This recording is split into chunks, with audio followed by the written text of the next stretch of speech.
Joining BYU Sports Nation now, Uncle B, Blaine Fowler, national champion quarterback at BYU. A quarterback for Bo Diddley Tech, correct, Blaine Fowler?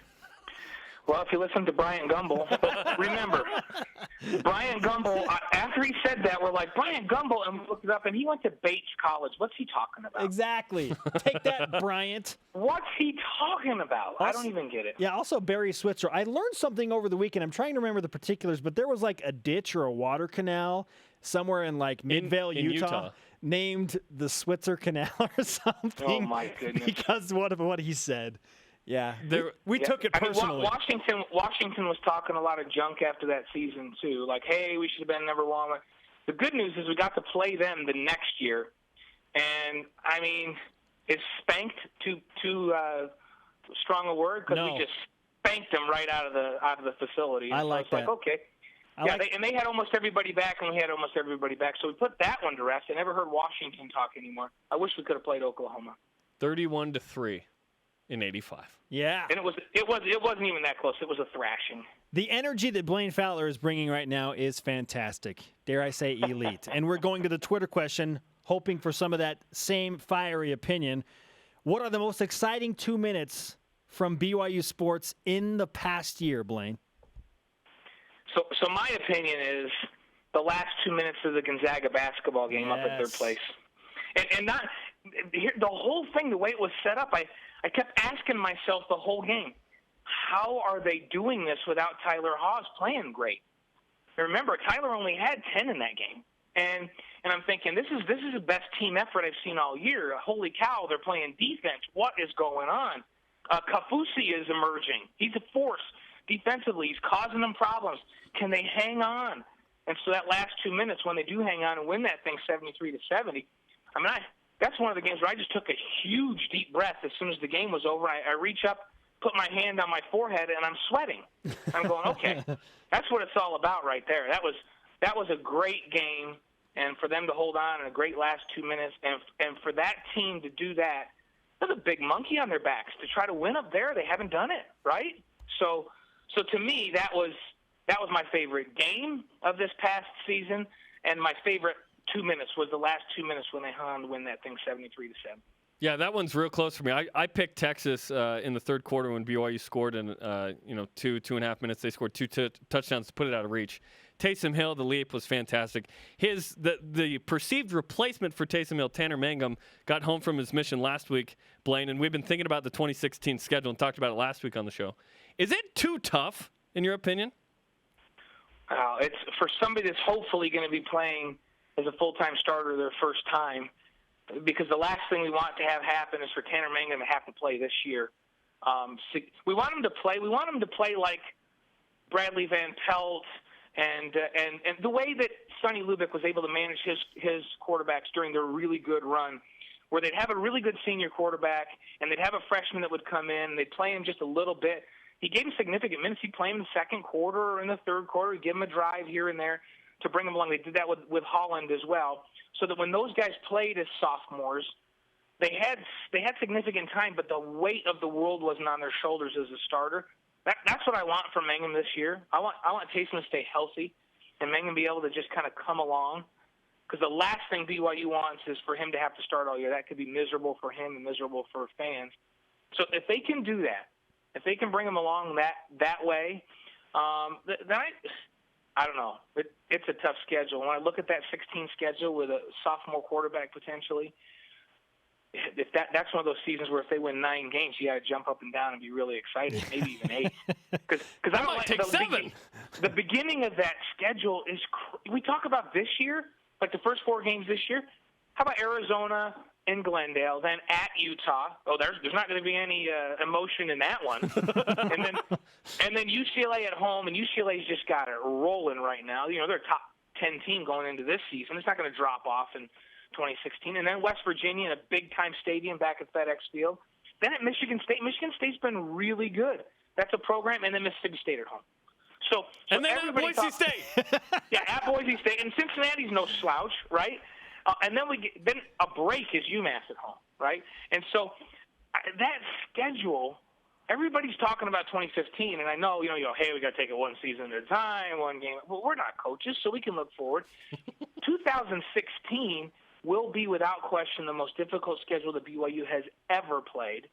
No comparison. Yeah, it's not close. And, yeah, not even close.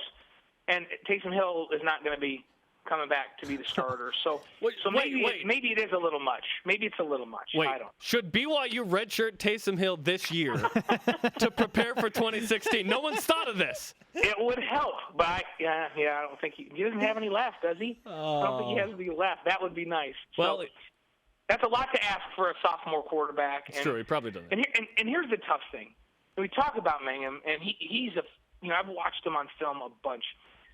Unbelievable high school quarterback. I think that he has the skill set to be a great quarterback at BYU. But the bottom line is we have no idea. And Jason Beck has no idea. And Bronco Mendenhall has no idea. Because it's the toughest position in football to project from high school to college. And you have guys that end up being great players that were 2- and 3-star guys in high school, and you have the number one player in the country not turning out. Hey, BYU's witnessed that a couple of times. And so it's so hard to project. So for me to say, hey, 2016, no problem, Mangum's going to be a sophomore, that's a big reach for me. I think he has the skill set, but the mental transition is so steep from high school to college at that position that it's hard to say. So ask me, 8 games into the season this year, when he's played in some games, and I've been able to watch him through fall camp and see how he manages himself, then I'll give you a better idea if 2016 is just way too much or not. Blaine, it may be too much even if he's great. It may be too much. Blaine Fowler with us on BYU Sports Nation. We're talking specifically about the 2016 BYU Cougars football schedule. Yes, we know that 2015 is immediately in front of us, but the difficulty of the 2016 schedule is why it is a hot topic right now, and it just added a 10th game officially. It's UMass Minutemen. BYU had Southern Miss drop off the schedule, Blaine, and so now there are 2 home game openings left for that 2016 schedule. I would be shocked if there's not an FCS. Yeah. But who do you go out and get for that second home game? I am of the opinion that you need a cream puff, man. Not an FCS, but if you can get a lower tier FBS team to come into Pro Bowl, I am all for it. What do you think? Yeah, are you guys already considering that UNLV's in for a home game that year? Because that, by contract, they're supposed to play UNLV sometime in the next couple of years, and I think that they would be a nice addition. But I'm thinking UNLV is going to think they have to come down to their place if they're on the schedule that year. Yeah, right now it's a contractual road game for BYU at UNLV. Yeah, so does BYU play 5 home games and go on the road? My wonder is can they convince UNLV to come home? I don't know if that's a possibility for Tom, because that would be a good fit in there. And then, honestly, I never say this, but I want them to schedule some. What I'd like to see is a major, conference program that's kind of a mediocre or bottom third team from a major conference. So someone that's a name, but not necessarily a huge challenge for BYU at home. That's what they need. Indiana, Iowa State, Kansas. Yeah, exactly. That can't bring Kansas in. And I don't know how. That's not that easy to do. Easier said than done. But I'd rather see him play a Kansas here or an Iowa State there. So you're talking Big 12 teams, than bringing in an FCS opponent. I just think for the fans it's a better deal. And I know that Kansas isn't a name football program, but heck, Gale Sayers played there, right? And they're great in basketball, and they're from the Big 12. So I'd rather see them than an elite FCS team. Much rather see that. And so it's easy for us to say that. We can wish what we would want, but with the way schedules are out into the long term, that's a hard thing to do. If I had my wish, that's what I would do. I'd take a lower tier, Pac-12, Big 12, Big 10 program and try to convince them to come in and then schedule a home and home with them so you go back to their place in a future year. That's what I'd love to see. Okay, with that said, let's look at 2015. September, obviously, the talk of the schedule. What's BYU's most likely win in September to you, Blaine? Well, to me, it's either at Michigan or Boise State at home. Just because, and believe me, I don't underestimate how good Harbaugh is a coach. I think he is one of the premier coaches in the country, period.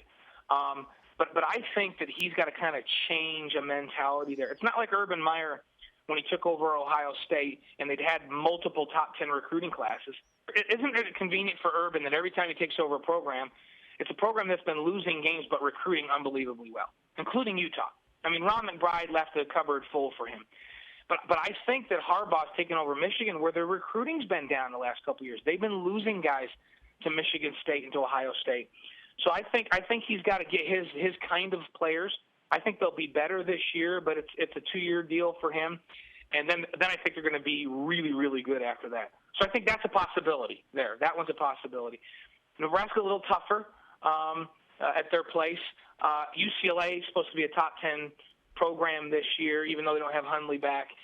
So to me, it's a home game, Boise State, with some rivalry type implications there. They get that one, and I think of the other three, I think Michigan is the most likely just because of the situation.